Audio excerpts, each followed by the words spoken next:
प्रस्तुत है तेनालीराम की कहानी बाबापुर की रामलीला। हर वर्ष दशहरे के पूर्व काशी की नाटक मंडली विजयनगर आती थी।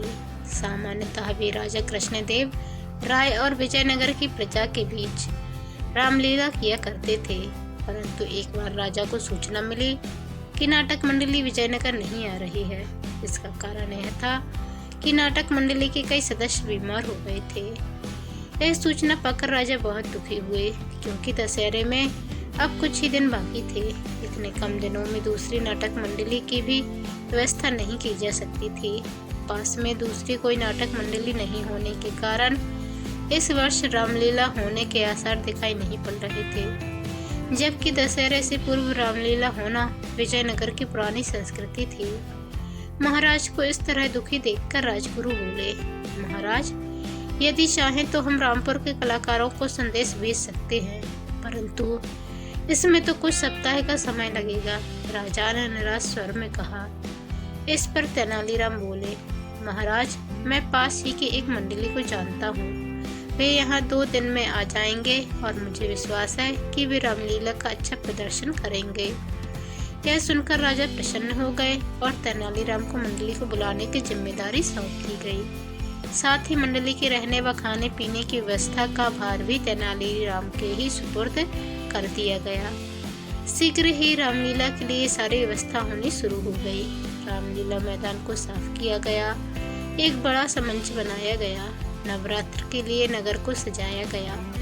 रामलीला देखने के लिए लोग बहुत उत्सुक थे, क्योंकि इसके पूर्व काशी की नाटक मंडली के न आने की सूचना से वे काफी दुखी थे। परंतु अब नई नाटक मंडली के आने की सूचना से उनका उत्साह दुगना हो गया था। महल के निकट एक मेला भी लगाया गया था। कुछ ही दिनों में मंडली रामलीला के लिए तैयार हो गई।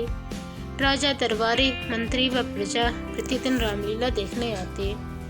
दशहरे के दिन की अंतिम कड़ी तो बहुत ही सराहनीय थी। मंडली में अधिकतर कलाकार बच्चे थे। उनकी कलाकारी देखकर लोगों की आंखों में आंसू तक आ गए।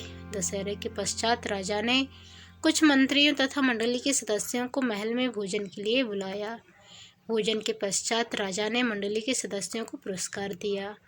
फिर वे तेनालीराम से बोले, तुम्हें इतनी अच्छी मंडली कैसे मिली?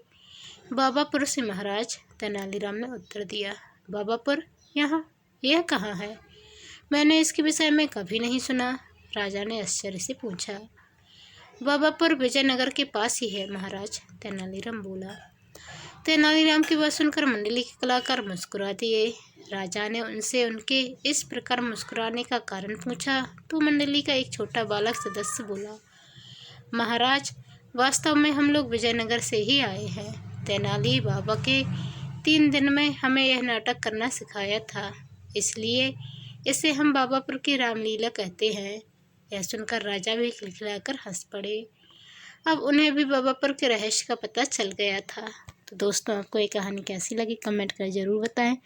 चैनल पर नए आए हैं तो चैनल को सब्सक्राइब कर बेल आइकन को क्लिक कर लें और वीडियो को ज़्यादा से ज़्यादा शेयर करें और लाइक करें।